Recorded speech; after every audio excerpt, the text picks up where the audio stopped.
Hindi na kita namimiss. Siguro namimiss ko lang yung masasaya na mga alaala. Ganito pala ang pakiramdam na sa'yo ay makalaya. Kaya ko palang maging masaya nang wala ka. Sa ginawa kong paghahabol sa'yo at pagkadapa, ay natutunan kong bumangon at bigyan ang sarili ko ng halaga.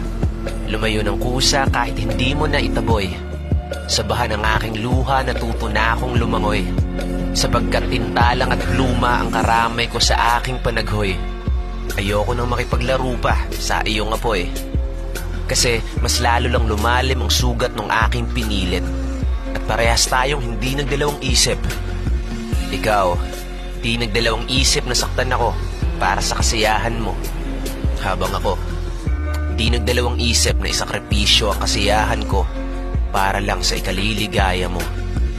Nung relasyon natin ay lumabo, naghanap ka agad ng pamalit at bago. Habang ako, nahanap ko ang sarili ko, magkaiba tayo. At dyan pa lang, alam natin pareho kung sino ang panalo. Pero wala na akong hinanakit sa'yo, huwag kang mag-alala. Sapagkat ang mahalaga, masaya na tayong dalawa. Ikaw, masaya na habang kasama ang iba. Ako naman, masaya na akong mag-isa.